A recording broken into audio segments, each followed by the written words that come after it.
ahead. You go ahead, change. Go ahead, Al. I know you feel better. I mean, I'm happy. I am happy. Wardrobe. Rolling, okay. Good evening, ladies and gentlemen. My name is Alex Kalognomos, and this is Mike. I'm Alex Kalognomos, and this is Mike Michaud, and that is Matt Kenney. And we are going to talk to you tonight about Avengers Infinity War. Hulk! Or why Hulk wasn't in it. Be right back.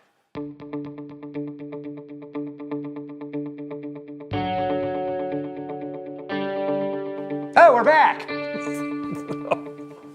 How are you, folks? Thank you very much. Alex, I know that you are dying to talk about Avengers Infinity Wars because you've been following this studiously since the first epic film of the Avengers. I think this was coming home because there's many of us who have been waiting, anticipating this moment in time in film history for a film like this to bring together all the colorful characters that we love together. You know what I liked about it this time? They took a bad guy, Josh Brolin, and they... Was he bad, though?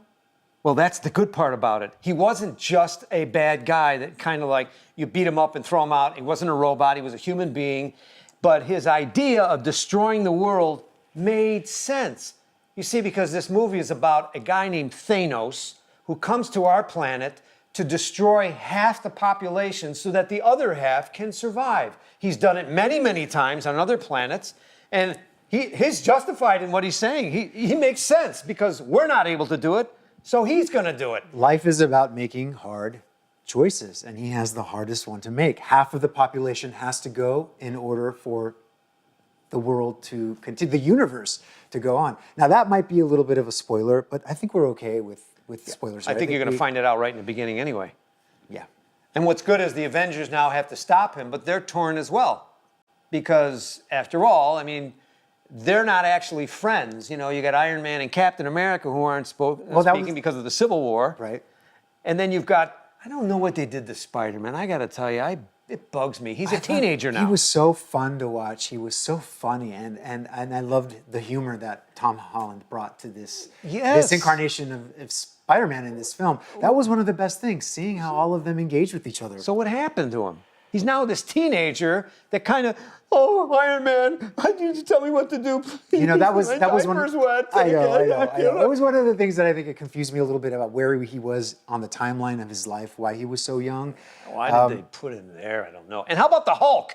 You got Mark Ruffalo. He was so great. Are you kidding me? He was so funny. Man, he was so funny. Asleep, my friend. I'm a huge fan. Mark Ruffalo, he's just sitting there going, hey, you know what? I don't know why Hulk can't show up. Struggle. I'm going to try. The Hulk was not coming out. What are you going to do? And just so you know, happens in life. Yeah, the Hulk gets subdued, so he can't come out. And Banner keeps trying to bring him out, but he's not coming. So what they did was, in order to like offset that, they put him in a big Iron Man uniform and let him beat up some creatures. Oh yes, so he could. So lame. Okay, so you are a huge fan of the Hulk. I know that you've actually been reading the comics since you were a kid. I am. What was it like for you to finally see him on screen in this film with everyone else engaging with all the other characters? Well, in this film, it sucked. But in the Ed Norton film, he was brilliant. That's where they should have gone with this, but they didn't. I don't want to linger too long on the whole thing because there were so many good things about this film. Why don't you tell me your best part of the film? My best part of the film... and my best part of the film was... I'm sorry. No, I loved Zoe Saldana's character. I love Zoe... Okay, you go ahead. You go ahead, Mike. No, I want you to go. No, you go. No, I liked her. Yeah. I like her. But even her, she got a little kind of melodramatic. She fell into the same, they let her fall into the same vibe where it's like, Mike, you couldn't be, no, this is what... Look, this is my father, did he do this to me? Mike, this is why the characters took you on this journey that a lot of action hero films and superhero films and the comic genre, they don't allow you to get so deep. But this character, she really took you to that place. And in fact, the emotional depth that all of the characters brought to their role was really incredible. This is why people were left in tears when the film ended. How about the Galaxy folks? They were so Who's the leader actor? Chris Pratt. Chris Pratt so is funny with that scene with Thor. That scene with Thor. Starts mimicking talking his voice. really deep. You've got to see this film, folks. It is full of laughs. You're not a very good-looking guy. Yeah, that's right. It's about 2.5, what is it, 2 hours and 40 minutes or something like that? It is But it flies a long by. film. It is a long film. But when you think about all of the characters that get to share screen time and all of the action Yeah, that's sequences, true. and it was really a huge success story. And I don't even know why they put Black Panther in there again. And I loved the fact that they put Black Panther in I don't there think they because should it have was put him so in there. fresh in our The minds. We only had such a thing connection that with Black every Panther character. did in this film was show up because they wanted to use his Zimbabwe, Well, whatever that's right. that land is. They wanted to use it Wakanda. as a backdrop for the war. But that was it. It was, well, you know, they had these locations, whether it was a Sanctum Sanctorum or Wakanda, where they had to operate from. But they didn't need it. And that's where where one of the biggest wars takes place. In Why would you Wakanda. take the Hulk out of the movie and put Black Panther in? So you can bring him back in, I think The they were sequel. just they were just paying homage to him. They which just they're wanted going to do. They're setting the keep them in our- stage. They're Yes. setting the stage for agree. bringing these characters back and introducing new characters. And you know, a lot of people were nervous going into seeing this film. They didn't know what to expect. But it's been so insanely successful. That's true. You know, it's made over $1.5 billion. Yeah. I mean, it even had the most watched trailer ever. You know, it was a big tentpole for the studio too, because last year they didn't do so well. So they really depended on it and it really paid off. We What a got 2 year they minutes had. left.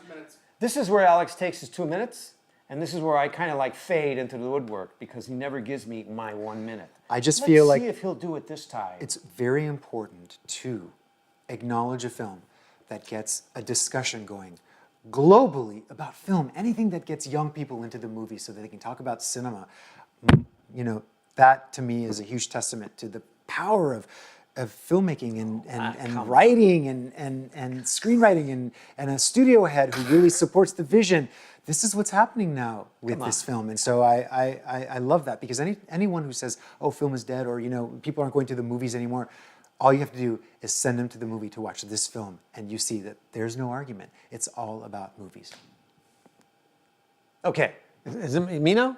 Okay, I say go see this movie because it is one of the best Avenger movies that I have seen in a long time. Saying a lot. It fell down a few times there. Because you go back decades with the Avengers, right? In fact, so is this my minute? I just wanted you to talk about it a little bit. I understand. So I didn't particularly like what they did with some of the characters, but overall they brought the film together. You've got a great bad guy, and guess what? He'll be back in the next part because he is winning in this film, and I've never seen that before where the villain is actually winning. Did you shed a tear at the end? I did. I felt for him. I felt for him. Yes, I did. Anyway, Moving. go out and see Avengers, Infinity Wars, and then tell us what you think. In the meantime, why don't you, Comment, like, subscribe below. Mike and Al, What the hell? I hate that music, Matt. We got to change the music. I love the music, Matt. Keep it. I want the Ponderosa music.